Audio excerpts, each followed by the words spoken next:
안녕하세요. 네.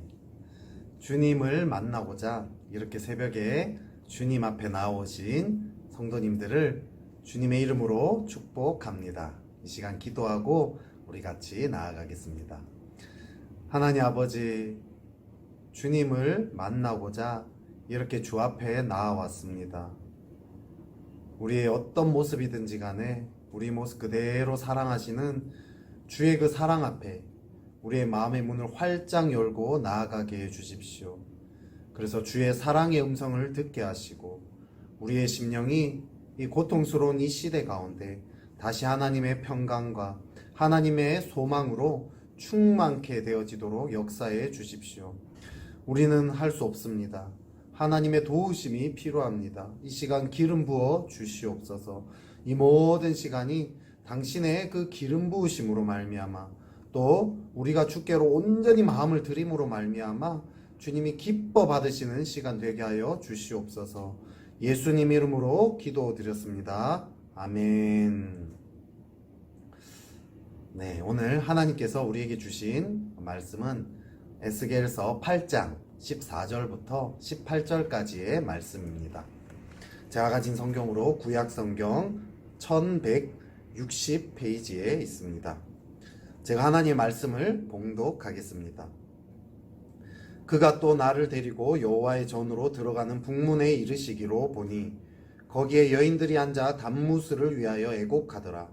그가 또 내게 이르시되 인자야 내가 그것을 보았느냐 너는 또 이보다 더 큰 가증한 일을 보리라 하시더라. 그가 또 나를 데리고 여호와의 성전 안뜰에 들어가시니라. 보라 여호와의 성전문 곧 현관과 제단 사이에서 약 25명이 여호와의 성전을 등지고 낫을 동쪽으로 향하여 동쪽 태양에게 예배하더라. 또 내게 이르시되 인자야 내가 보았느냐 유다 족속이 여기에서 행한 가증한 일을 적다 하겠느냐.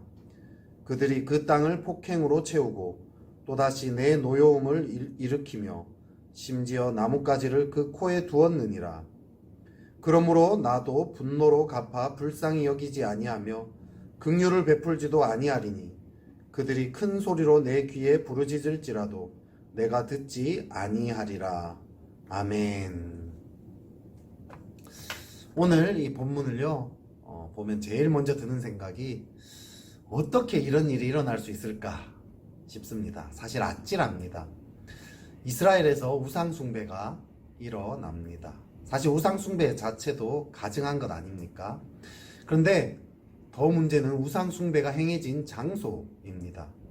성전에서 멀리 떨어진 어느 은밀한 곳에 숨어서 몰래 행한 우상숭배가 아니라 지금 예루살렘 성전 안쪽에서 버젓이 일어나고 있습니다. 너무 충격적이지 않습니까? 하나님의 영광이 임하는 장소인 성전에서 어떻게 이런 일을 벌일 수가 있습니까? 제가 예수님 믿은 지 얼마 안 됐고요. 처음에 이 본문을 접했을 때 좀 너무 많은 충격을 먹었습니다. 야, 내가 아무리 타락해도 저 정도까지 타락하지는 않겠다. 이스라엘 이거 거의 미친 거 아니냐? 뭐 이런 생각이 들었습니다. 그런데요, 이 이야기가 남 이야기가 아니라는 거죠.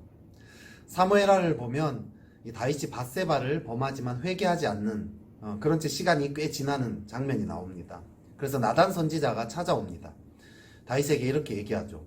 한 부잣집에 손님이 와서 그 부자가 손님을 대접해야 하는 상황입니다.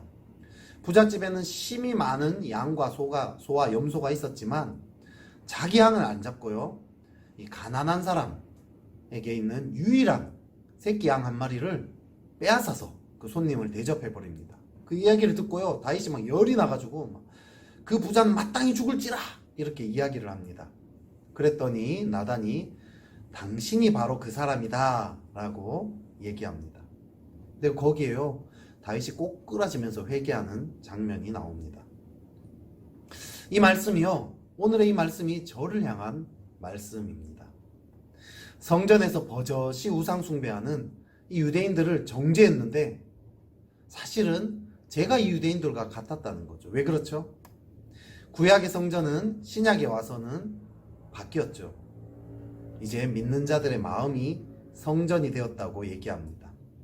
오늘의 에스겔 본문에서 일어나는 이 일은 저 멀리 떨어진 예루살렘 그 장소에서 일어나는 일이 아니라 지금 우리 마음에서 일어나고 있는 일입니다.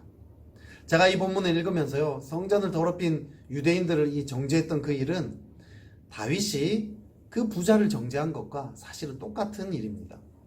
하나님이 우리에게 말씀하십니다. 당신이 그 사람이라. 유대인들이 이 성전을 더럽혔다고 정죄하느냐?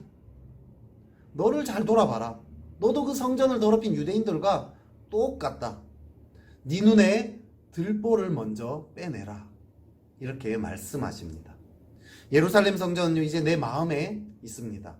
하나님과의 만남을 위해서 아름답게 가꾸고 하나님께만 드려져야 할 그곳에 우상이 자리 잡고 있습니다.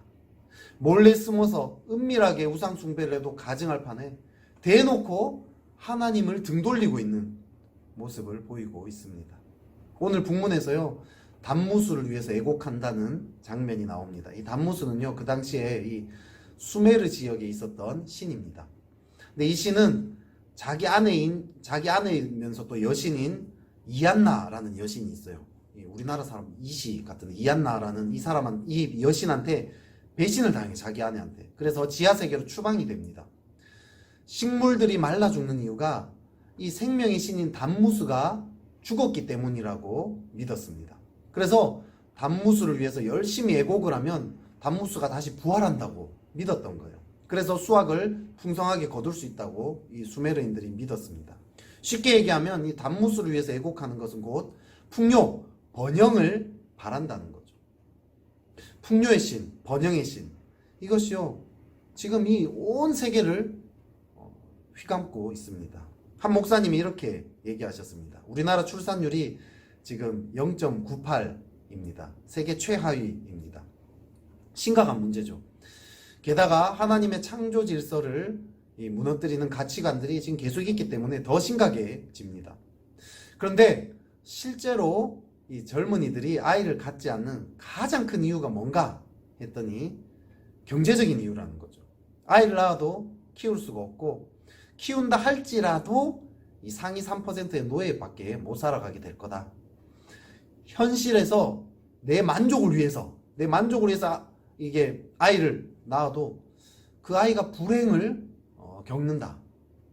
그건 너무 이기적인, 자기중심적인 그런 행위라는 거죠. 결국 경제적인 이유 때문에 아이를 안 낳는다는 거죠. 그러면서 목사님이 이렇게 말씀하십니다. 정말 출산율을 높이려면 믿는 자들 중에 집 2채, 3채 가지고 있는 사람들이 집을 포기하면 된다는 거예요. 한 채만 포기하면 된다는 거죠. 믿는 자들이 자기가 가진 이 경제적인 기득권을 포기해야지만이 출산율은 금방 높아지게 된다라고 이야기합니다. 우리는 세상의 잘못을 비난하고 정죄하지만 사실 정작 우리가 탐욕에 물들어 있다는 거죠. 그리고 그런지조차도 모르고 이게 너무 당연한 것처럼 모든 사람이 다 그렇게 생각하면서 살아가고 있습니다. 이게 죄인지조차 모른다는 거죠.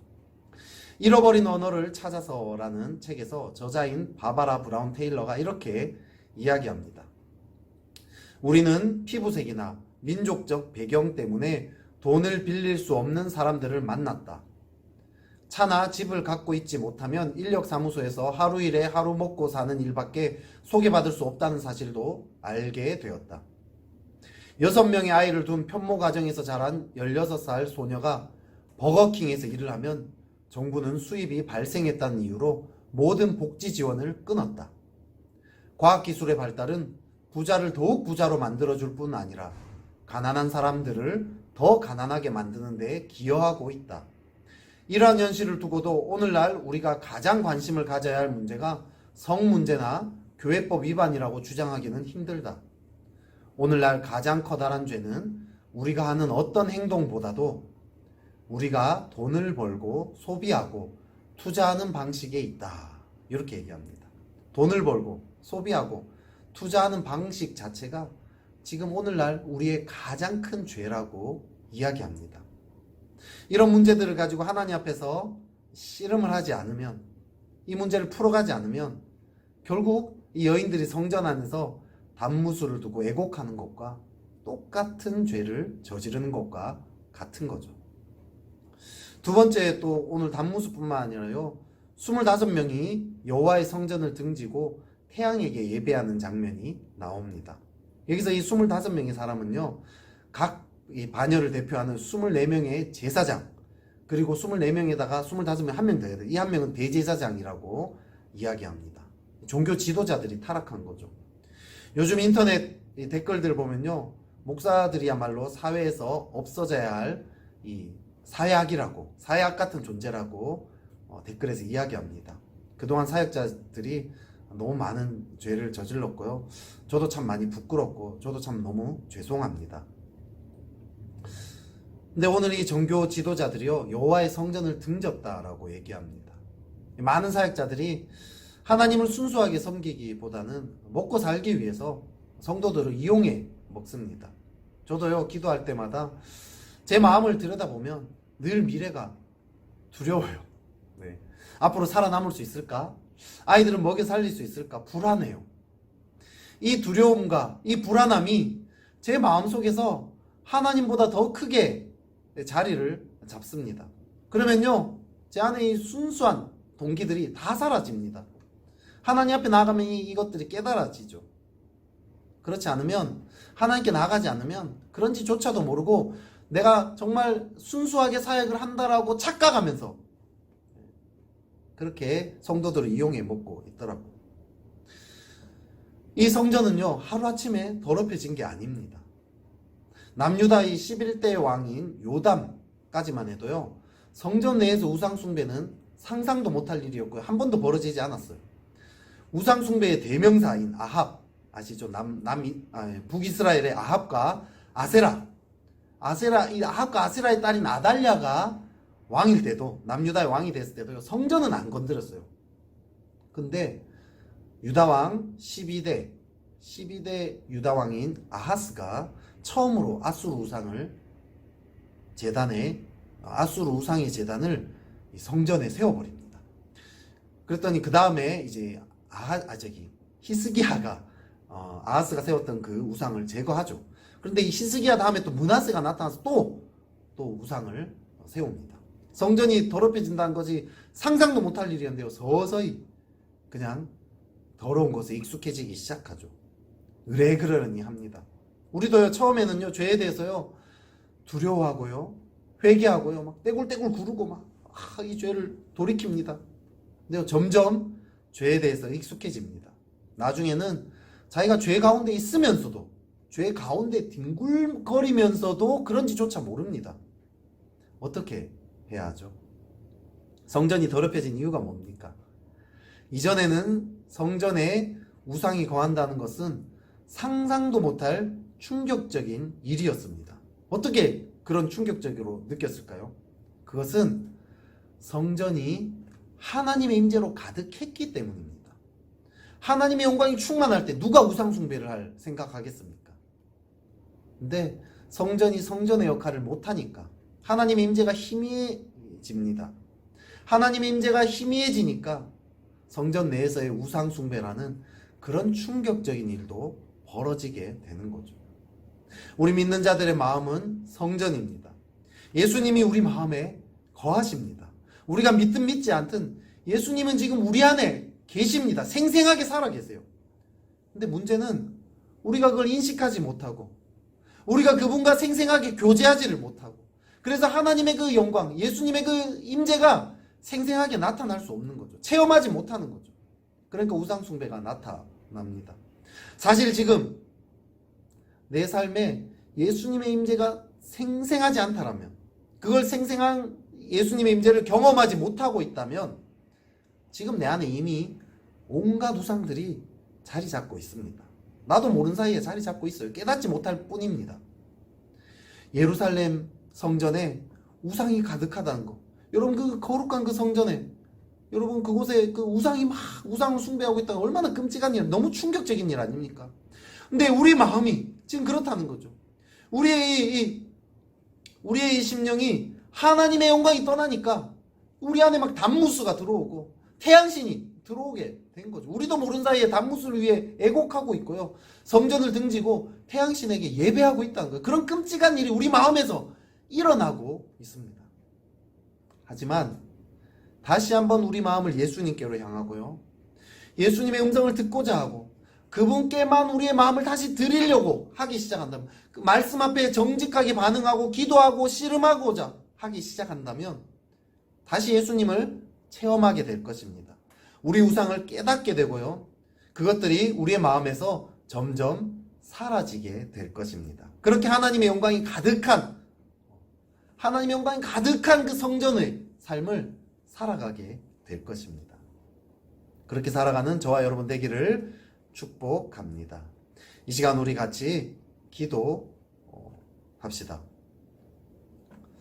우리 먼저는요, 이 말씀을 가지고 지금 내 안에 오늘 말씀을 들으면서 내 안에 어떤 우상이 있는지 깨달아지는 것들이 있다면 그것들을 회개합시다. 그리고요, 또 내 마음을 다시 예수님께로 드리기 원합니다. 내 마음이 성전이 되어서 예수님과의 생생한 만남을 다시 회복하게 해달라고 기도합시다.